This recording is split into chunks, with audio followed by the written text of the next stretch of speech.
जर तुम्ही प्लॅन करण्यात अपयशी झालात तर त्याचा अर्थ असा होतो की तुम्ही अपयशी होण्याचा प्लॅन करत आहात. म्हणूनच हीच वेळ आहे स्वतःला चॅलेंज करण्याची आणि त्या चॅलेंजनी स्वतःलाच नव्हे तर स्वतःचं भविष्य चेंज करण्याची. मला जमत नाही असं म्हणण्याऐवजी मला कसं जमत नाही बघू हे म्हणण्याची. हॅलो वॉरियर्स आणि सर्व भावी अधिकारी, वॉरियर ऑफिसर या तुमच्या लाडक्या एज्युकेशनल चॅनलवर मी सुप्रिया तुम्हा सर्वांचं मनपूर्वक स्वागत करते. कंबाईंड एक्झामसाठी फार थोडे दिवस शिल्लक राहिलेले आहेत आणि या थोड्या दिवसांमध्ये काय करायचं, एक्झॅक्टली कसा अभ्यास करायचा याच्याबद्दल आपल्या डोक्यामध्ये खूप सगळे क्वेश्चन्स असतात. यापूर्वीसुद्धा मी काही व्हिडिओज अपलोड केले होते जे की तुमच्यापैकीच बऱ्याच वॉरियर्सनी मला डाऊट विचारले होते आणि इव्हन एक्झाम जवळ आल्यानंतर खूप काही वाचायचं राहिलं आहे असं वाटू नये, अभ्यासाचा ताण येऊ नये म्हणून एक्झॅक्टली कसा प्लॅन केला पाहिजे तुम्ही याच्याशी रिलेटेड ते व्हिडिओज होते. ते तुम्ही पाहिले असतील आणि तुमचे बरेचसे डाऊट्स क्लिअरही झाले असतील. पण आता जर आपण उरलेल्या दिवसांचा विचार केला तर मी आज जो काही प्लॅन घेऊन आली आहे तर तो शेवटचे जे 65 डेज असतील त्या 65 डेजमध्ये तुम्ही 60 मार्क्सची तयारी कशी करू शकता की म्हणजे कमीत कमी 60 मार्क्सची तयारी कशी करू शकता याच्याशी रिलेटेड हा प्लॅन आहे. आणि बऱ्याच जणांना असंही वाटेल की 60 मार्क घेणं खरंच शक्य आहे का? नाही, हे शक्य नाही आहे, बोलणं सोपं असतं. बट ज्यांनी कोणी STI क्वालिफाय केलेली आहे, ASO क्वालिफाय केलेली आहे, अर्थात त्यांनी चांगले मार्क्स घेतलेत म्हणूनच ते क्वालिफाय झालेले आहेत, मग ते करू शकतात. तर तुम्ही का नाही करू शकत? जर तुम्ही यापूर्वी एखादी कंबाईंडची एक्झाम किंवा कुठलीही MPSCची एक्झाम दिलेली असेल, यापूर्वी तुम्ही त्या एक्झामसाठी थोडाफार अभ्यास केलेला असेल तर नक्कीच उरलेल्या दिवसांमध्ये तुम्ही एवढी तयारी करू शकता की तुम्ही येणारी एक्झाम क्रॅक करू शकाल. पण प्रॉब्लेम हा असतो आपल्याकडच्या विद्यार्थ्यांचा की म्हणजे जे आपण फापट पसारा म्हणतो ते करत बसतात. एक्झॅक्टली काय करायचं हे न समजल्यामुळे कितीही अभ्यास असला तरीसुद्धा एक्झामच्या वेळेला आपल्याला ते आठवत नाही किंवा काहीतरी कन्फ्युजन होतं. कारण कंबाईंड 2020चा जो पेपर ज्याला खूप अवघड असं म्हटलं गेलं ज्यावेळेला पेपर झाला त्यावेळेला, तोच पेपर आत्ता जर विद्यार्थ्यांनी घेतला तर विद्यार्थी असं म्हणतात की पेपर एवढा सोपा होता की म्हणजे प्रत्येक सब्जेक्टचे 1, 2 ते 3 क्वेश्चन सोडले तर बाकी प्रश्नांची उत्तर मला येत होती, पण माहीत नाही की मला त्यावेळेला का अवघड वाटलं. येणाऱ्या एक्झाममध्ये जर असं होऊ नये असं तुम्हाला वाटत असेल की एक्झाम हॉलमध्ये बसल्यानंतर तो पेपर अवघड वाटतोय आणि बाहेर आल्यानंतर सोपा वाटतोय, असं तुमच्या बाबतीत होऊ नये असं वाटत असेल तर काही गोष्टींची आत्तापासूनच काळजी घेतली पाहिजे. आणि त्याच्याशी रिलेटेडच आजचा व्हिडिओ आहे किंवा त्याच्याशी रिलेटेडच हे चॅलेंज असणार आहे. जसं 30 डेज चॅलेंज हे मी आधी सुरू केलं होतं त्याचा बऱ्याच विद्यार्थ्यांना फायदा झाला. बऱ्याच विद्यार्थ्यांचा रिझल्ट आला, त्यांनी ग्रुपवरती स्वतःचा रिझल्ट आल्यानंतर स्वतःचा मार्क सुद्धा टाकलेले आहेत, त्यांच्या नावाचं स्क्रीनशॉटसुद्धा टाकलेला आहे. बऱ्याच जणांनी मला पर्सनली सुद्धा सांगितलं की मॅम खूप फायदा झाला. कारण 30 डेजमध्ये विद्यार्थ्यांवरती एक बंधन असायचं की तुम्हाला दिलेला अभ्यास किंवा दिलेलं टास्क, दिलेला जो काही प्लॅन असेल तेवढा अभ्यास तुमचा झालाच पाहिजे. आणि याच्यामुळे होतं असं म्हणजे प्रत्येकाच्या बाबतीत हे घडत असते की जेव्हा एक्झाम फार दूर असते तेव्हा आपण तेवढे सिरियस नसतो अभ्यासाच्या बाबतीमध्ये. जशी जशी परीक्षा जवळ येईल तसं तसं आपल्या अभ्यासाची इच्छा वाढत जाते, एक प्रेशर येत जातं आणि आपण खूप मन लावून अभ्यास करतो. पण हेच एक्झाम दूर असताना सुद्धा जर आपल्याला करायला जमलं तर नक्कीच आपला रिझल्ट हा येत असतो. म्हणूनच 30 डेज चॅलेंजच्या ऐवजी आता चॅलेंज युअर सेल्फ हे एक चॅलेंज मी तुमच्यासाठी घेऊन येते. याच्यामध्ये जर तुम्ही स्वतःच्या बाउंड्रीज जर पुश करू शकत असाल, जर तुम्ही स्वतःला चॅलेंज करू शकत असाल आणि त्या चॅलेंजमध्ये जिंकू शकत असाल तर तुम्ही नक्कीच येणाऱ्या कंबाईंडच्या पूर्वपरीक्षेमध्ये पास होऊ शकाल. एक्झॅक्टली याच्यामध्ये असणार काय आहे आणि हा प्लॅन मी कशासाठी घेऊन येते हे मी तुम्हाला सांगेन. पण आधी तुम्हाला सांगते की म्हणजे एक्झॅक्ट प्लॅन काय असेल तर तुम्हाला टार्गेट कसं सेट करायचं किंवा तुमचा प्लॅन कसा असेल हे त्याच्यामध्ये सांगितलं जाईल या चॅलेंजमध्ये किंवा या कोर्समध्ये. ते जे त्या चॅलेंजमध्ये जे तुम्हाला टास्क दिले जातील म्हणजे टॉपिक दिले जातील, मे बी क्वेश्चन पेपर दिले जातील, ते तुम्हाला सॉल्व करावे लागतील. त्याच्यावरून तुमची तयारी किती आहे किती नाही हे तुम्हाला समजेल. कारण सध्या जे काही विद्यार्थी माझ्यासोबत आहेत इथे जवळपास ज्यांना प्रत्यक्षात मला भेटणं शक्य आहे त्यांचाही प्रॉब्लेम हाच होतो की जर मी त्यांना सांगितलं की तुमची टेस्ट घ्यायची आहे आठवड्याने तरीसुद्धा आठवड्यातले 3-4 दिवस असेच जातात आणि टेस्टच्या आदल्या 2 दिवशी म्हणजे टेस्टच्या आदला दिवस खूप जास्त चांगला अभ्यास करतात कारण उद्या टेस्ट आहे आणि टेस्ट झाल्यानंतर तो दिवस आणि त्याचा दुसरा दिवस ॲनालिसिससाठी अभ्यास होतो. बट नंतर 4 दिवसांचा गॅप पडतो. जेवढ्या क्षमतेने आपण करायला पाहिजे अभ्यास तेवढा अभ्यास होत नाही. इवन टीम मेंबरमधले मेंबर्ससुद्धा मला असं म्हटले की जेव्हा क्वेश्चन्स टाकले जात होते टेलिग्रामवरती डेली, तेव्हा काहीही झालं तरी ते क्वेश्चन्स काढायचे आहेत, तो टॉपिक आपल्याला रीड करावा लागणार आहे, ते क्वेश्चन फ्रेम करावे लागणार आहेत, हा विचार डोक्यात असायचा. त्यामुळे कितीही थकलेले असतानासुद्धा पुस्तक घेऊन आम्ही बसायचो आणि तेवढा कंटेंट आम्ही कव्हर करायचो, तेवढे क्वेश्चन्स आम्ही फ्रेम करायचो. इन द सेम वे या 65 डेजमध्ये सुद्धा तुम्हाला काही टार्गेट दिले जातील, काही टास्क दिले जातील, ज्यामुळे तुम्हाला अभ्यासाला बसावंच लागेल आणि तो अभ्यास इफेक्टिव्हली करावा लागेल. म्हणजे असं नाही की फक्त पुस्तक पुढे घेतले आणि फक्त वाचून काढले आणि त्याच्यातलं काही समजले काही नाही समजलं याच्याकडे तुमचं लक्षच नाही, तर असं होणार नाही आहे. जे मी तुम्हाला टेक्निक सांगितलं होतं syllabus plus revision plus practice, तर या तिन्ही गोष्टींचा समावेश या चॅलेंजमध्ये असेल. म्हणजे सिलॅबसच्या दृष्टीने इम्पॉर्टंट असणारे जेवढे पण टॉपिक आहे, जो पण कंटेंट आहे तो तर होईलच, प्लस त्याची रिव्हिजनही होईल तुमची, आणि प्लस जी प्रॅक्टिस मी म्हणते जसे की क्वेश्चन आन्सर असतील, प्रिव्हियस इयर क्वेश्चन असतील किंवा काही टेस्ट असतील, तर त्याच्या माध्यमातून तुमची प्रॅक्टिससुद्धा कंप्लीट होणार आहे, जी तुम्हाला एक्झामसाठी कम्प्लिटली प्रिपेअर होण्यासाठी हेल्प करतील. ठीक आहे. स्मार्ट स्टडी टेक्निक्स, एखादा घटक असा असतो जो फार व्हास्ट असतो, एखादा कंटेंट असा असतो जो आपल्याला समजतच नाही. काही पॉईंट असे असतात ते आपण कितीही रट्टा मारले तरी थोड्या वेळासाठी लक्षात राहतात, फार फार तर 8 दिवसांसाठी लक्षात राहतात, त्यानंतर विसरले जातात. तर हे सगळे लक्षात ठेवण्यासाठीचे जे टेक्निक्स आहेत, तर फक्त ट्रिक्स नाही सांगितले जाणार तुम्हाला, तर त्याचे टेक्निक्स तुम्हाला सांगितले जातील की हे तुम्ही कशा पद्धतीने लक्षात ठेवू शकता. कारण तुम्ही माझा व्हिडिओ पाहिला असेल की मी ज्या कुठल्या एक्झाम क्वालिफाय झाले त्याच्याबद्दल ज्याच्यामध्ये मी बोलले होते तेच टेक्निक्स होते, ज्या टेक्निक्सचा वापर करून मी त्या एक्झाम क्वालिफाय झालेले आहे. आणि इवन असं नाही की म्हणजे त्या टेक्निक्स वापरण्यासाठी किंवा तो अभ्यास करण्यासाठी मला 24 तास पुस्तक घेऊन किंवा कायमस्वरूपी लायब्ररीतच बसावं लागेल असं बिलकुल नाही आहे. कुठेही लायब्ररीमध्ये न बसता तुमचं बाकीचं जर काही तुमच्यावरती जबाबदारी असेल, इतर कामं करताना तुम्ही ते करू शकता. इवन तुम्हाला आजूबाजूचा जो गोंधळ असतो तो सुद्धा तुमच्यासाठी डिस्टर्बन्स ठरणार नाही. ठीक आहे. तर अशा पद्धतीचे स्टडी टेक्निक्स तुम्हाला शिकवले जातील. सगळ्यात महत्त्वाचं 30 डेज चॅलेंजमध्ये काही विद्यार्थ्यांनी फक्त क्वेश्चन पेपर सोडवताना कोणते रूल्स फॉलो करायचे याच्यासाठी ॲडमिशन घेतलं होतं, तर तेच थोडेसे ॲडव्हान्स्ड पद्धतीने तुमच्यासोबत आता परत शेअर केले जातील क्वेश्चन पेपर सॉल्विंग रूल्स. कारण बरेच विद्यार्थी असे आहेत ज्यांना नॉर्मली क्वेश्चन पेपर सोडवायला सांगितल्यानंतर ज्यांचे 20 मार्क्स येतात किंवा 22 मार्क्स येतात, 20-22च्या दरम्यान मार्क्स येतात, त्यांनी तोच क्वेश्चन पेपर किंवा त्याच डिफिकल्टी लेवलचा दुसरा क्वेश्चन पेपर फक्त रूल्स फॉलो केले, अभ्यासाची लेवल तेवढीच असेल, फक्त रूल्स फॉलो केले तरीसुद्धा तो 20 ते 22चा जो स्कोर आहे तो 35पर्यंत जातो. का जातो? कारण बऱ्याचशा गोष्टी अशा असतात की आपला अभ्यास असतानासुद्धा फक्त काही चुका आपल्याकडून होत असल्यामुळे आपल्याला मार्क्स मिळत नाहीत. तर ते जे रूल्स आहेत ते रूल्स तुम्हाला याच्यामध्ये सांगितले जातील. आणि सगळ्यात एक महत्त्वाचा पार्ट नव्याने जो ॲड केला जातो जो 30 डेजमध्ये नव्हता, तो म्हणजे वीकली चॅट सेशन्स घेतले जातील, व्हॉइस चॅट सेशन्स. तुम्हाला एक कालावधी दिला जाईल, ज्या कालावधीमध्ये तुम्ही तुमचे जे काही प्रश्न असतील ते ग्रुपवरती पाठवू शकता, जो की प्रायव्हेट ग्रुप असेल. आणि तुमच्या प्रश्नांच्या उत्तरांसाठी किंवा त्या डिस्कशनसाठी आपण आठवड्यातून एकदा व्हॉइस चॅट सेशन घेणार आहोत, जिथे तुम्ही डायरेक्टली माझ्यासोबत कम्युनिकेट करू शकता, तुमचे प्रॉब्लेम्स माझ्यासोबत शेअर करू शकता आणि तुमच्या दृष्टीने किंवा तुमच्या वेळेनुसार तुमच्या अभ्यासाचा प्लॅन कसा असला पाहिजे याच्याशी रिलेटेड टिप्स तुम्ही माझ्याकडून घेऊ शकता. त्यानंतर डेली टार्गेट्स दिले जातील, जसं मी आधीच सांगितलेलं आहे तुम्हाला. टॉपिक सांगितलं जाईल, त्याच्यावरती तुम्हाला एक्झॅक्टली कशा पद्धतीने काम करायचं आहे ते सांगितलं जाईल आणि ते तुमच्याकडून करून घेतलं जाईल. त्यानंतर काही मेमरी हॅक्स सांगितले जातील, ज्याचा फायदा तुम्हाला अवघडातला अवघड घटक जो आहे तो लक्षात ठेवण्यासाठी होईल. आणि त्याचसोबत प्लसमध्ये तुमच्यासोबत काही लेक्चरच्या लिंक शेअर केल्या जातील, कदाचित ते वॉरियर ऑफिसरचे असतील किंवा इतर काही असतील, ज्याचा तुम्हाला येणाऱ्या एक्झामसाठी रिव्हिजनसाठी असेल किंवा एखादा कंटेंट जो अवघड वाटतो तो इझी करण्यासाठी फायदा होईल. मग ते दुसऱ्या अकॅडमीचे सुद्धा असू शकतात. बट बऱ्याचदा असं असतं की एखादा व्हिडिओ खूप चांगला असतो, त्याच्यातून आपला कंटेंट फार चांगल्या पद्धतीने कव्हर होऊ शकतो, पण तो आपल्या बघण्यात आलेला नसतो. तर असं महत्त्वाचं एखादा लेक्चर असेल तर ते सुद्धा तुमच्यासोबत शेअर केलं जाईल. प्लस जे आपले चॅलेंजमधले लेक्चर्स असतील, म्हणजे 30 डेजमधले काही व्हिडिओज असतील, नव्याने त्याच्यामध्ये आणखी म्हणजे जास्तीचे लेक्चर्स जे आहेत ते ॲड केलेले असतील आणि त्याच्यामार्फत तुमचा सिलेबस जो आहे तो कव्हर होणार आहे.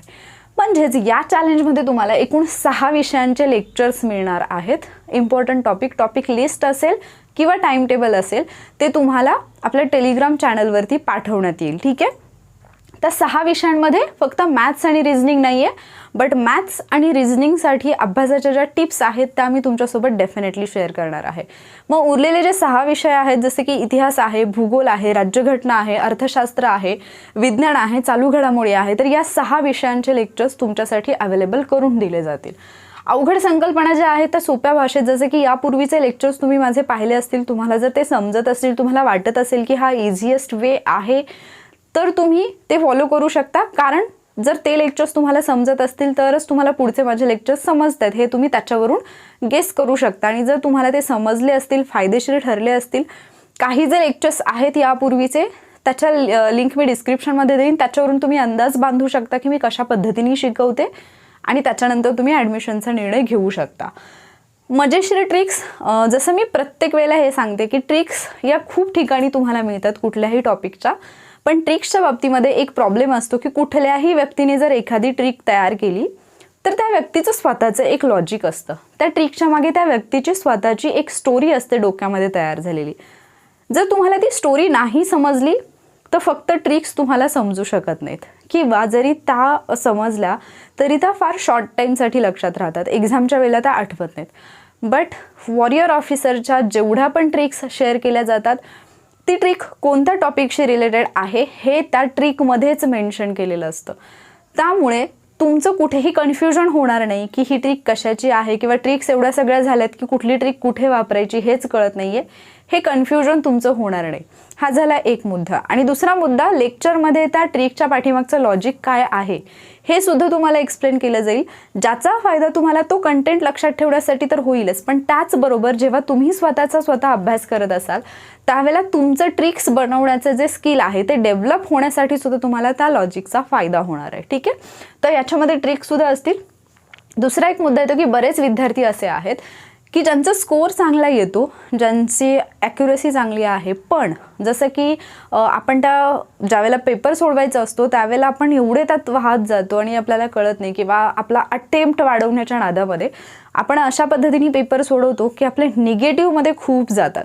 असे खूप जण असतील ज्यांचा फक्त निगेटिव्हमध्ये मार्क्स गेल्यामुळे त्यांचा रिझल्ट आलेला नाही. कारण कंबाईंड 2020 झाल्यानंतर मी एक व्हॉइस चॅट सेशन घेतलं होतं आणि त्याच्यामध्ये जे विद्यार्थी आहेत 30 डेजचे, त्यांनी मला असं सांगितलं होतं की मॅम, एक्झामच्या आधी जो व्हिडिओ मी अपलोड केला होता तो त्यांनी पाहिला नव्हता आणि बाकी 2-3 अकॅडमीचे व्हिडिओज त्यांनी पाहिले होते, ज्याच्यामध्ये असं सांगितलं होतं की तुमचा अटेम्प्ट जो आहे तो मिनिमम 85 ते 87 असला पाहिजे. आणि विद्यार्थ्यांनी असंच केलं. अगदी 60, 65, 70पर्यंत गेल्यानंतर मुलांना असं वाटलं की नाही, मिनिमम 85 सांगितलं. आणि जर तुम्ही अजूनही कंबाईनच्या आधीचा माझा व्हिडिओ पाहिला तर तुम्ही त्या व्हिडिओमध्ये पाहू शकता अजूनही की मी तिथेही हेच सांगितलेले की अटेम्प्ट नाही, तुमची ॲक्युरसी मॅटर करते. तुम्ही किती करेक्ट आन्सर लिहिलेत हे मॅटर करतात, किती प्रश्न सोडवले हे मॅटर करत नाही. आणि त्या मुलांनी ते डोक्यात ठेवून, बाकी अकॅडमीच्या व्हिडिओमधला पाहून ते डोक्यात ठेवून त्यांनी मुद्दाम शेवटच्या 5-10 मिनिटांमध्ये अटेम्प्ट 85पर्यंत न्यायचे म्हणून एक्स्ट्राचे प्रश्न सोडवले. आणि ज्यांचा स्कोर 52-55 येऊ शकत होता त्या विद्यार्थ्यांचा स्कोर निगेटिव्हमध्ये जाऊन 42-43 वरती येऊन अडकला. काही विद्यार्थी असे आहेत ज्यांचा स्कोर 48पर्यंत आला होता, 49पर्यंत आला होता, बट सेकंड थर्ड आन्सर कीमध्ये ते एवढे मागे आले की म्हणजे PSIचा पॉईंटमध्ये त्यांचा रिझल्ट गेला. सो या चुका होऊ नये म्हणून आपल्याला निगेटिव्ह मार्किंग कमी कसं करायचं आणि आयोग कुठल्या दृष्टिकोनातून प्रश्न विचारतोय, कुठल्या दृष्टिकोनातून तो टॉपिक सिलेक्ट केलेला आहे, या टॉपिकवरती यापूर्वी प्रश्न आले तर नेक्स्ट प्रश्न काय येऊ शकतो, या सगळ्या गोष्टींचा लॉजिकल अभ्यास कसा करायचा किंवा ते सगळ्या गोष्टी डोक्यात ठेवून कशा पद्धतीने अभ्यास करायचा याबद्दल सुद्धा याच्यामध्ये तुम्हाला गाईड केलं जाईल. आता जे डिटेल्स आहेत कोर्सबाबतचे, जसं की कुठले टॉपिक घेतले जातील, टाइम टेबल काय असेल, हे सगळं तुम्हाला आपल्या टेलिग्राम चॅनलवरती मी सेंड करेन. टेलिग्राम चॅनलची लिंक तुम्हाला डिस्क्रिप्शनमध्ये मिळेल. जर सापडत नसेल तर तुम्ही काय करा, टेलिग्रामला गेल्यानंतर सर्चमध्ये वॉरियर ऑफिसर फक्त टाका, तुम्हाला चॅनल आणि ग्रुप दोन्ही मिळेल. चॅनलवरती तुम्हाला मी जी इन्फॉर्मेशन देते ती सगळी मिळेल. ग्रुपवरती तुम्ही तुमचे प्रश्न जे असतील ते माझ्याशी शेअर करू शकता. ठीक आहे, तिथेच तुम्हाला एका नवीन ग्रुपची लिंक पाठवली जाईल, न्यू बिगिनिंग. तिथे जॉईन करून तुम्ही या कोर्ससाठी ॲडमिशन घेऊ शकता. पण सगळ्यात महत्त्वाचा प्रश्न की ॲडमिशन घ्यायचं कोणी? ज्यांनी आत्तापर्यंत वॉरियर ऑफिसरला फॉलो केले आणि ज्यांना आत्तापर्यंत फायदा झाला आहे, ज्यांना मी शिकवलेलं समजतं आणि सगळ्यात महत्त्वाचं ज्यांचा विश्वास आहे माझ्यावरती, त्यांनीच या कोर्सला ॲडमिशन घ्या. दुसरी गोष्ट, जर तुम्ही आत्तापर्यंत म्हणजे इथून पुढे जी येणारी कंबाईन आहे, ह्या कंबाईनसाठी तुम्ही फॉर्म भरला नसेल किंवा तुमचं आत्तापर्यंत हे डोक्यामध्ये फिक्स आहे की तुम्हाला 2022ची किंवा त्यानंतरची कंबाईन द्यायची आहे, तर तुम्ही या कोर्सला ॲडमिशन घेऊ नका. जर तुमचं टार्गेट असेल की 2021ची प्री जी आहे कंबाईनची ती तुम्हाला द्यायची आहे, जी 26 फेब्रुवारीला होणार आहे, तरच या कोर्सला ॲडमिशन घ्या. कारण त्याच एक्झामसाठी हा कोर्स असणार आहे आणि त्याची लास्ट डेट म्हणजे त्या कोर्सचा कालावधी असेल 28 फेब्रुवारी 2021 पर्यंत. म्हणजे 26 फेब्रुवारीला पेपर होईल आणि त्याच्यानंतर 28 पर्यंत ते लेक्चर्स तुम्हाला विजिबल राहतील. 1 मार्चपासून ते लेक्चर्स तुम्हाला दिसणार नाहीत. कारण जसं मी आधीच सांगितलं 65 डेजचा प्लॅन आहे. अर्थात हे लेक्चर जे आहेत ते सुरू होतील 20 तारखेपासून. जर शक्य झालं मला तर मी त्यापूर्वीच म्हणजे 15 डिसेंबरपासूनच सुरू करण्याचा प्रयत्न करेन. पण तरीसुद्धा जी डेट आहे ती मी 20 डिसेंबर देते.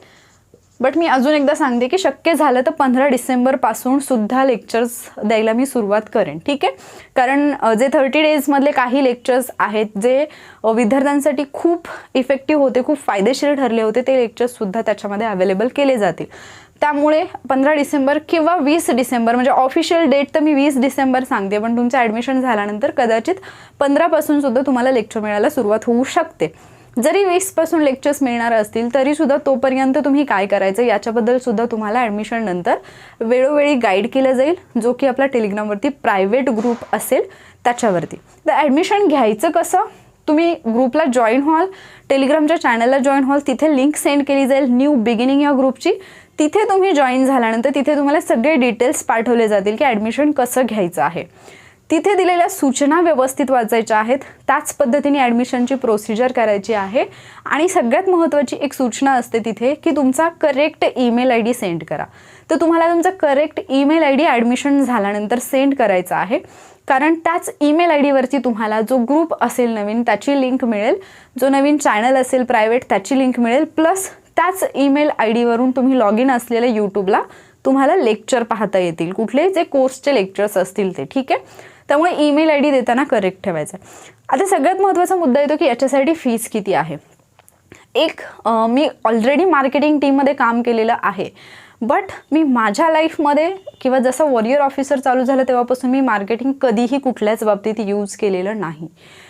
कारण बरेचसे क्लासेस असे असतात, कोर्सेस असे असतात जे की फीज जी आहे ती क्लासची 3,000 4,000 सांगतात आणि मग परत म्हणतात की काही दिवसांसाठी डिस्काउंट चालू आहे आणि त्याची फी फक्त 999 आहे, 1,500 आहे आणि असं फक्त मुदत दिलेली असते 15 दिवसांची आणि 15 दिवसानंतर वाढणार आहे असं सांगतात. मुलं म्हणतात की 15 दिवसानंतर वाढेल फी, म्हणून मुलं 15 दिवसात ॲडमिशन घेतात.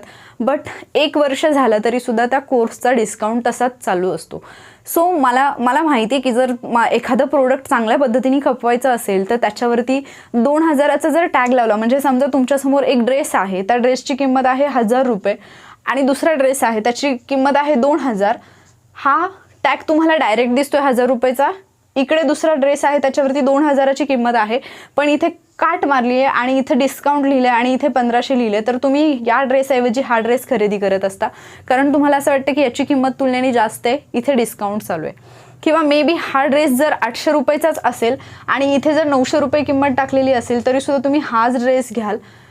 कारण तुम्हाला असं वाटतं की डिस्काउंटमध्ये ओरिजिनल किंमत जरी 800 असेल तरीसुद्धा ते लोक 100 टाकतात. हे मार्केटिंगचे सगळे फंडे मला माहिती आहेत, बट मी पर्सनली ते कुठेही यूज करत नाही.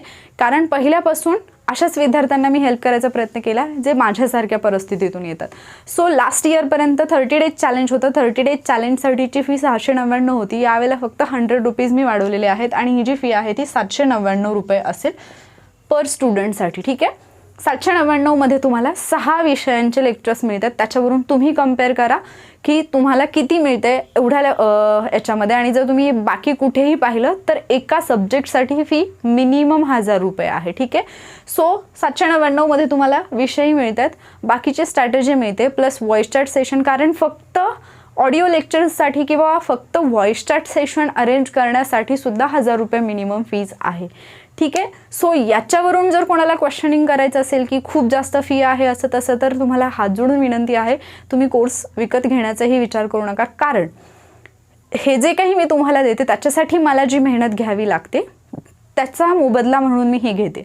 दुसरी गोष्ट, काही विद्यार्थी असतात ज्यांना मी जेन्युइनली मदत करण्याचा प्रयत्न केला, पण त्या बाबतीतचा माझा जो अनुभव आहे आत्तापर्यंतचा तो खूप खराब आहे. कारण अशा प्रकारे विद्यार्थी वागतात की त्यामुळे मला असे काही डिसिजन घ्यावे लागतात. ठीक आहे. सो फी स्ट्रक्चर असेल किंवा कोर्समध्ये एक्झॅक्टली काय मिळणार हे सगळं मी तुम्हाला सांगितलेलं आहे. या व्यतिरिक्त जर याच्याबद्दल तुमचे काही डाऊट असतील, हां, तर इथे जे मी तुम्हाला सुरुवातीला म्हटलं 65 डेजमध्ये 60+ मार्क्स मिळवण्याचे, तर त्याचा जो एक्झॅक्ट प्लॅन असेल की कसे मिळू शकतात तुम्हाला, ते सुद्धा तुम्हाला कोर्समध्ये सांगितलं जाईल. मे बी त्या कोर्सच्या आधी मी एखादा व्हिडिओ अपलोड करेन जो सगळ्यांसाठी ओपन असेल. त्याच्यामध्ये मी तुम्हाला याचा प्लॅनिंग देईन की 60 मार्क्स कसे मिळू शकतात 65 डेजच्या तयारीमध्ये. ठीक आहे. तर जर तुम्ही इंटरेस्टेड असाल, कारण खूप वॉरियर्स असे आहेत जे इंटरेस्टेड होते, जे 30 डेजमध्ये होते, मे बी काही जण नव्हते पण त्यांना ॲडमिशन मिळालं नव्हतं, अशा खूप जणांनी रिक्वेस्ट केली आहे. तर त्यांच्यासाठी मी चॅलेंज युअर सेल्फ ही एक नवीन बॅच घेऊन येते. तुम्हाला जर याच्यामध्ये जॉईन व्हायचं असेल, कमेंटमध्ये कळवा, टेलिग्रामला जॉईन व्हा आणि तिथे तुम्हाला डिटेल्स मिळतील. तिथून तुम्ही कोर्स जॉईन करू शकता. ॲडमिशन कधी ओपन होतील, तर आज मी हा व्हिडिओ अपलोड करत आहे. आज आहे 12 तारीख. उद्या दुपारी किंवा मे बी उद्या सकाळपासून मी ॲडमिशन ओपन करेन आणि नेहमीप्रमाणे म्हणजे मला असं काही खूप अनलिमिटेड ॲडमिशन्स घ्यायचे नाही आहेत, लिमिटेड सीट्स घेणार आहे. त्यामुळे फर्स्ट कम फर्स्ट सर्व या पद्धतीनेच तुम्हाला वेळोवेळी ग्रुपवरती नोटिफिकेशन दिलं जाईल किती ॲडमिशन्स झालेत आणि ॲडमिशन क्लोज झाल्यानंतर सुद्धा ग्रुपवरतीच, टेलिग्रामच्या ग्रुपवरतीच अनाऊन्स केलं जाईल की हे ॲडमिशन क्लोज झालेत. सो तुम्ही जर इंटरेस्टेड असाल तर जॉईन करा. आणि इतर काही डाऊट असतील याच्याबद्दल, कोर्सबद्दल किंवा लेक्चर्सबद्दल, तर ते तुम्ही कमेंटमध्ये विचारू शकता. आय होप हा प्लॅन मी घेऊन आल्यामुळे खूप जण खुश झाले असतील, कारण त्यांना डेफिनेटली याचा फायदा होणार आहे. जर तुम्ही त्यांच्यापैकी एक असाल तर व्हिडिओला लाईक करायला विसरू नका. तुमच्यापैकी आणखी कोणी तुमचे फ्रेंड्स असे असतील ज्यांना लास्ट टाईम 30 डेजचा पार्ट होता नव्हता आला आणि त्यांना इच्छा आहे याचा पार्ट होण्याची, तर त्यांनीसुद्धा त्यांच्यासोबत नक्कीच हा व्हिडिओ शेअर करा. आणि अजूनही वॉरियर ऑफिसरला तुम्ही सबस्क्राईब केलं नसेल तर पटकन सबस्क्राईब करा. आणि लक्षात ठेवा, हे एक चॅलेंज आहे ज्याच्यातून तुम्हाला संधी मिळणार आहे डिरेक्टली माझ्याशी कनेक्ट होण्याची, कारण याच्यामध्ये व्हॉइस चॅट सेशन्ससुद्धा घेतले जाणार आहेत. ठीक आहे. सो तुमची प्रतिक्रिया मला नक्की कळवा. थँक्यू.